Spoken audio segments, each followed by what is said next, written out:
40 নম্বর ওয়ার্ডের উদ্যোগে এই বছর বিদ্যাদেবী সরস্বতী পুজোর 3 বৎসর পূর্তি। আমরা যখন 2022 সালে সারা বিশ্বে তথা ভারতবর্ষের এবং ত্রিপুরাজ্যে যখন মানুষ ঘরবন্দি কোভিডে হয়ে এবং যখন আস্তে আস্তে মানুষ বের হতে শুরু করেছিল, তখন মানুষকে আনন্দ দেওয়ার জন্য এবং সবাই একসাথে মিলিত হয়ে একটা সুন্দর জায়গায় পৌঁছানোর জন্য আমাদের মনে মনে একটা চিন্তাধারা ছিল যে আমরা একটা পুজোর মাধ্যমে, সরস্বতী পুজোর মাধ্যমে এই অনুষ্ঠানটি বা এই কর্মযোগ্যটি আমরা আরম্ভ করি। আজকে 3য় বর্ষ চলছে। 40 নম্বর ওয়ার্ডের এই পুজোর বিশেষ আকর্ষণ 40 ফুট উচ্চতা সম্পন্ন বাগদেবী। পাশাপাশি আমরা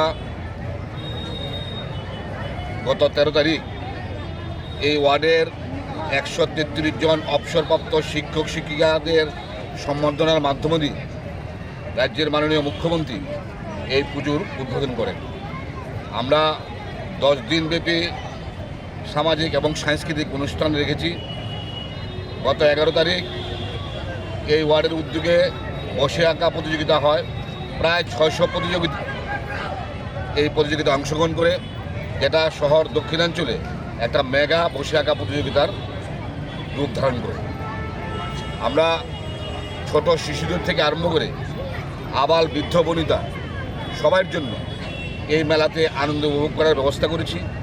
ছোটদের জন্য জাদু এবং পুতুল নাচের ব্যবস্থা করেছি এবং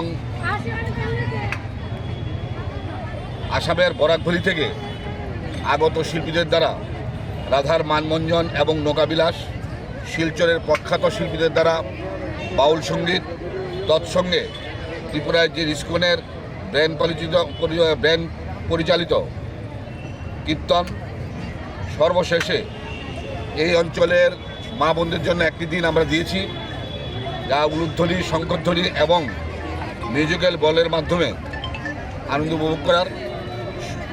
সর্বশেষ দিন 22 তারিখ, এদিন আমরা সমাপ্তি অনুষ্ঠান ঘোষণা করব পুরস্কার বিতরণী অনুষ্ঠানের মাধ্যমে এবং সাংস্কৃতিক অনুষ্ঠানের মধ্য দিয়ে।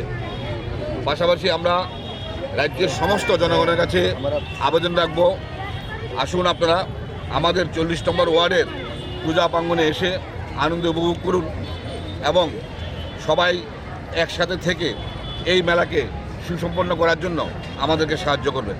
নমস্কার। আমার নাম জয়ন্ত চৌধুরী, এই মেলা এবং পূজা কমিটির চেয়ারম্যান তথা আমি প্রাক্তন কাউন্সিলর।